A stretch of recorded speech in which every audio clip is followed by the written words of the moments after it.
Hi, everybody, and welcome to what looks like it's becoming our annual tradition with WCAT, interviews with our candidates. Right now, we're starting with our town council, but before I even begin, I have to give compliments and thank you to our friends at WCAT who put this together. No other organization does it. No other business does it. WCAT goes out of their way, out of their scope of mission to bring these interviews together. I'm lucky enough to work in quite a few different communities. Nobody does as much work as they do for our town to inform them. So thank you to WCAT, and thank you to Ian McDermott, who's the one who actually organizes and calls the candidates and has the very difficult job of scheduling all of us. So thank you, guys. We're going to start. We're going to ask questions. I always say this, it's a non-scientific poll. I ask just my family, friends, and people I know what they think the top issues are, and then that's how we decide what topics to talk about. Then I always try to have some fun questions and open-ended questions. So with that said, I'm going to start with the easiest question. Who are you and why are you running? Well, thanks, Anthony. Thanks for having me today. My name is John Crisley. I live on Humphrey Street in Wakefield. My wife and I and my family have lived in town for 25 years. We came to Wakefield very purposely because we liked the location and we liked what we heard about the school system going in. So we've been here for a quarter of a century. Myself, a little bit of my background, I've worked for Massachusetts state government for 3 different agencies it's been almost 27 years. I've worked for the State Department of Environmental Protection, doing solid waste and recycling programs statewide. I worked for 15 years for the state real estate agency, Capital Asset Management, developing and managing energy efficiency and renewable energy projects for public facilities. And currently I work for another state agency, the Mass School Building Authority, working in existing school buildings, looking at new heat pump technology. So myself, I've got a fair amount of experience working in state government, and I've had some experience here working in town in a couple of capacities. Some people will remember the Galvanized Wakefield campaign to build the middle school. I was a door knocker for that campaign, talking to neighbors, talking to friends about the importance of building a new middle school. My son benefited personally. He was a lucky kid. He got to be one of the first grades going into the new Galvin. And my daughter, of course, she went through the Galvin as well. So that's a little bit about me. And I think I've got, kind of a skill set and a history here in town that interested me in serving on the town council.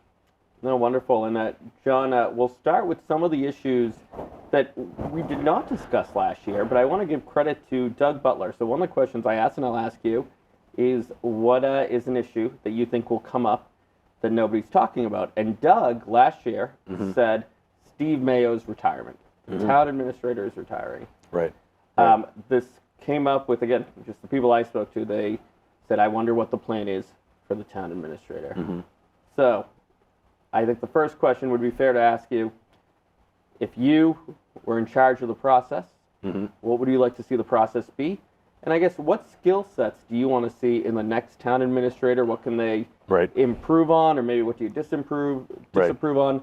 What are you looking for in the next town manager, which will probably be one of your first big decisions? Yeah, it's definitely going to be, it's one of the express duties of the town council to hire the town administrator. We've been fortunate that Steve Mayo has been a veteran for 17 years. He's accrued a really pretty remarkable record on the financial management of the town's bonding authority. We've got a AAA bonding authority, which allows us to borrow for capital costs, at a lower interest rate. He's got a lot on his plate with, I actually talked to Steve, I think he's got 21 direct reports reporting to him. So he's got to manage not only the financial assets of the town, but also a lot of departments and a lot of moving pieces.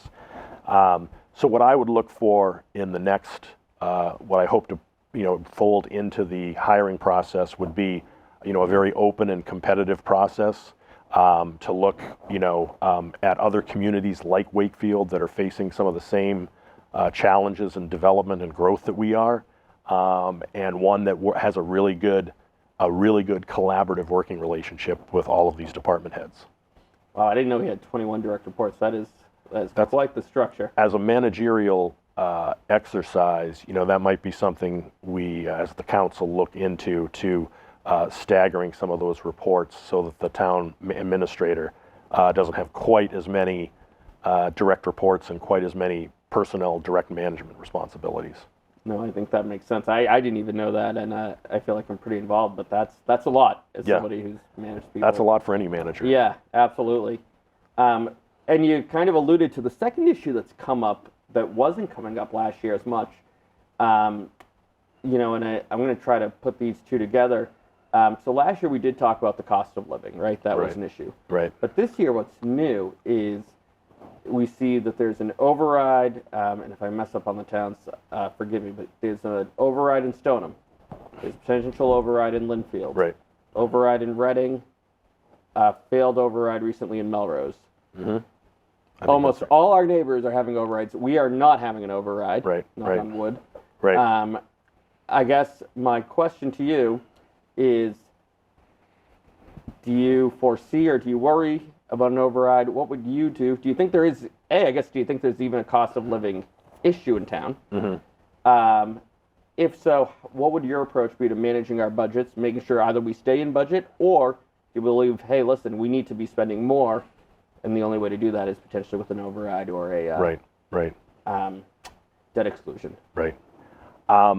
Well, I think the short answer is I don't foresee an override in the next 12 months. The last one we had was for the construction of the new high school, which was obviously a very big undertaking financially and as an override for a piece of capital that was very necessary for the town, for the school system. I think in terms of the budget growth, I think we're across town departments, we're experiencing about a 4% annual growth in costs for the town essential functions. I think one of the things that's kind of hanging over this next year is what happens at the federal level.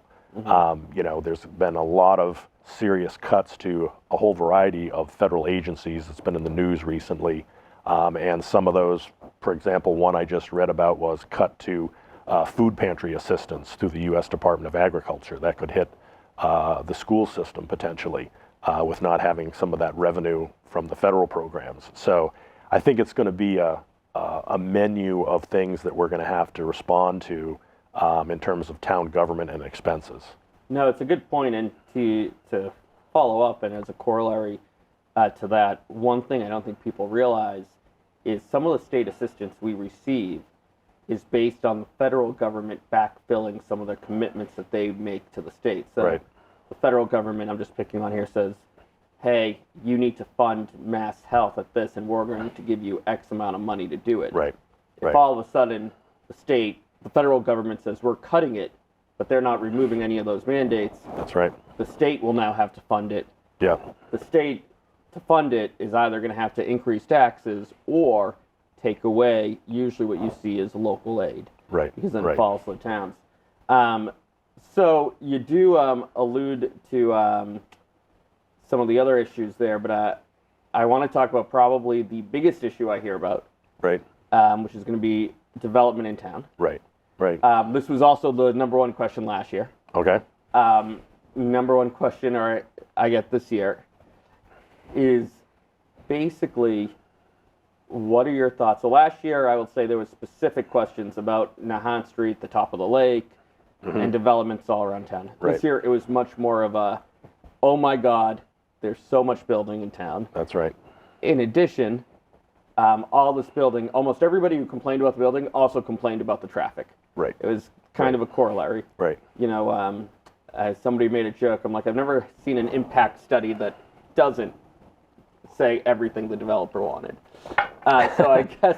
or told you it was going to mitigate traffic. Yeah, exactly. In a 12-month period. Yeah, exactly. So I guess my question to you, and again, I have to really stress, when people say, well, how many people responded or gave you these questions? No, not many. I asked 20 people, so it's not scientific. Right. Sure. So, but I do want to ask, I do think this is a big one, is what do you see your role as a town councilor in either, I don't want to say pushing development, but either creating development, slowing down development, and alleviating some of those side effects that come with development, such as traffic? Right, right. Well, that's a great question, and It is. Did everybody in the back hear that? so one of the things that I come to the town council experience with, I was a member of the master plan advisory committee in town that started in 2022, and I think from a master planning perspective, we've got a lot of challenges. We've got the challenges of a lot of large apartment buildings going up in town. We've got the challenge of this accessory dwelling unit zoning piece coming into, which is going to affect single-family residential development. So one of the things that I noticed was I pulled out some of the data from the master plan study, and they said that 87% of survey respondents said that they expect to see Wakefield's core location experience the most growth. Wow. And that was, that dated back to a data set, a survey from almost 3 years ago now. So I think that's come to fruition, rather quickly. So I think to address some of these growth issues, I think we have to be sensitive to the fact that there's different populations in town, and those populations are changing. We have a very long-standing single-family residence population in Wakefield. I would include myself in that group, being here 25 years. There's neighbors that I've talked to in this campaign that have been here 60 years. And by the same token, with these new apartment residents coming in, I think there's a little bit of a tension between the single-family residence growth and the new apartment growth. And to your point, what I would say on the flip side is that what people will argue on the cost of living is that there's an inventory problem. I think there was a realtor in town who posted recently that there wasn't a single-family home for sale in Wakefield. Yeah. So you have people wanting to come to Wakefield, which is great, but it's driving up the prices. So you have a lot of young people who usually will buy those condos. And to be frank, my wife and I now, we own a single-family home in Wakefield now, but we started in a small condo in Wakefield, 234 Water Street. Right. And if that condo wasn't available, I don't know, we probably would have left town. Yeah. So, it's definitely a balancing act. Yeah. Sorry, if you're going to say something. Well, what I was going to say to that point about the balancing act between, the new populations coming in and out of town. For example, my nephew was living in South Boston for 3 years, got married last fall. Now he's living up on North Ave in one of the new apartment buildings. So he's a 28-year-old guy, just got married, probably going to have his first child, in the next couple of years. So I think there's a real change in population and expectations for the kind of development and services they want to see. So one of the things that is part of my campaign platform is I wanted to run for the council to support this Envision Wakefield plan for the downtown core. And that was a planning effort that was started probably 4 years ago now to redo the sidewalks, the streets, and some of the traffic flow from Church Street all the way down to North Ave. It's going to do things like it's going to add wider crossing at the sidewalks at the Galvin and connect two halves of the street. So I think with this growth downtown, I think that's going to be an essential big ticket construction and planning effort for the town.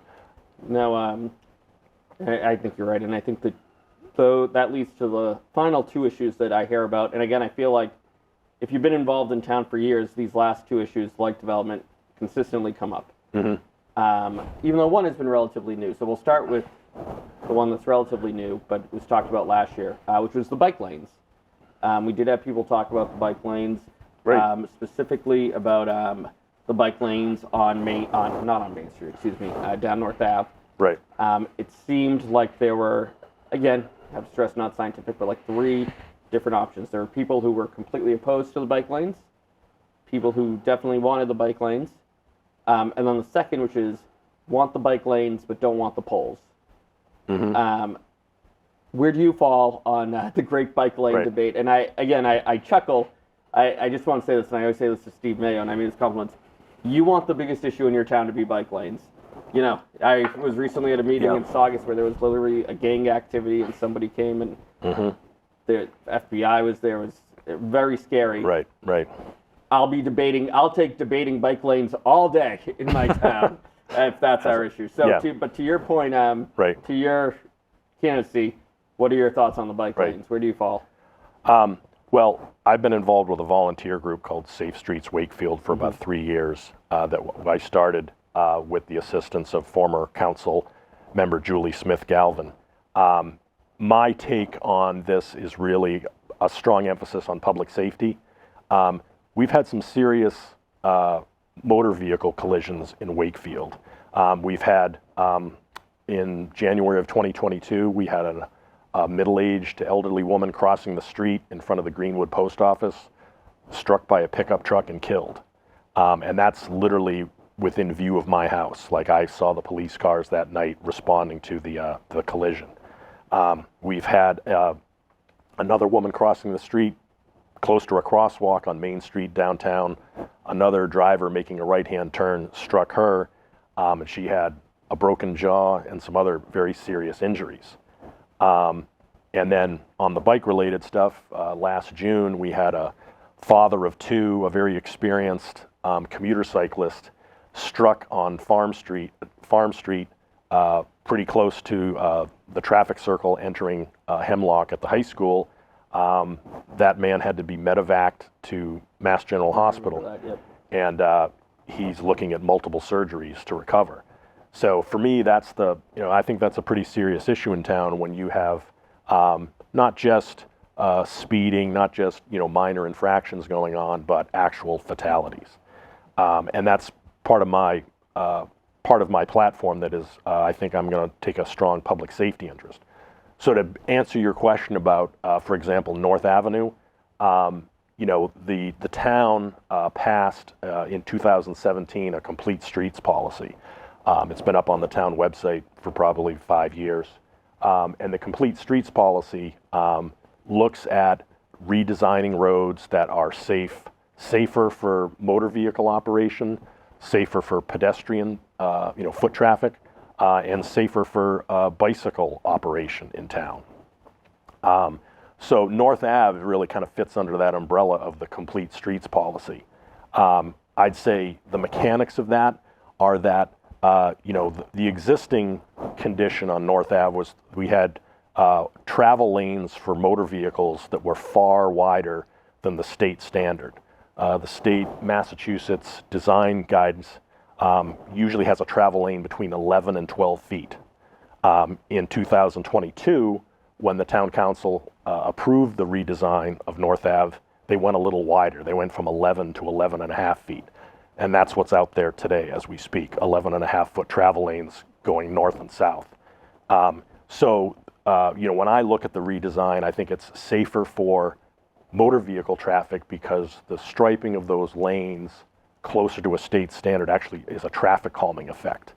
I was out there early December with my son when the redesign went up, when the bike lane was striped, and when there was a brief interlude where the protected bike lane or the flex posts were in place.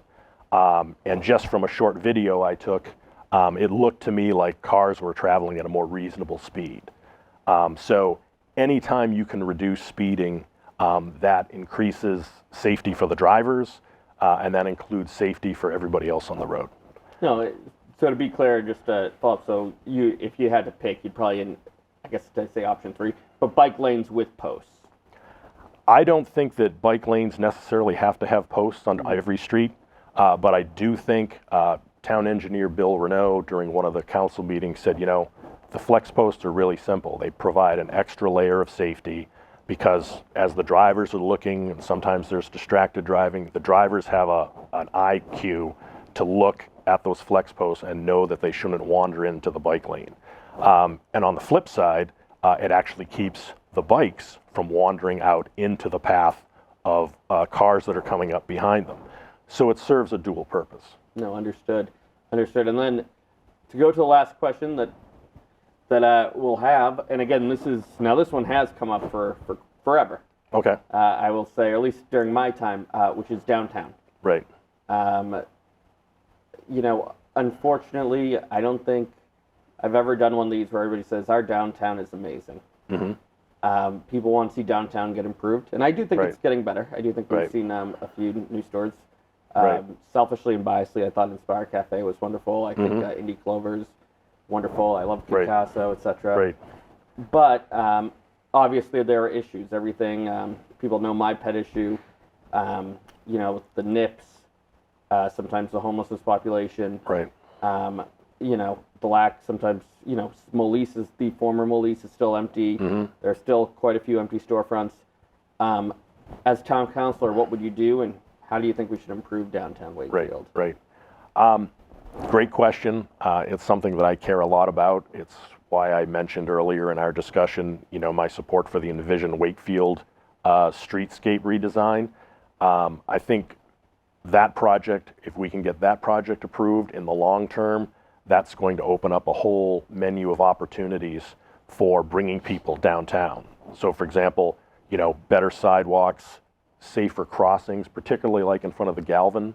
That project, as I've discussed with the town engineer, is going to have an island, a safety island, they call it, so kids only have to cross half the street at the same time. So I think there's the physical infrastructure piece of the puzzle. I think in the short term, we can take a look with our economic development director, Erin Kokinda, about doing some aesthetic improvements. Her office has done some grant funding for business owners to redo the fronts of their stores. Recently, Hart's Hardware did a beautiful facade renovation of the hardware store downtown. I think it looks great. I think I would look for incentives and opportunities to offer that to downtown businesses. And similarly, another economic development thing that could bring people downtown, that's part of my campaign platform, which is finishing and opening the rail trail in town. If you've ever experienced some of the rail trails, like the Minuteman Bikeway They have one in Stoneham too that's used quite a bit. The Cameron Cameron Bain. Yep. Cameron Bain. I actually worked with him 25 years ago on that project. Wow. He actually started the Stoneham Boys and Girls Club. Right. He doesn't get out much. He's a very elderly gentleman. I don't think you would mind me saying that. Right. No, Cameron was an absolute pioneer in getting that put together. To complete that thought about the rail trail, I think it's a travel corridor. It would be great when we can get Main Street redesigned for parents and kids to be connecting the rail trail to Main Street in downtown.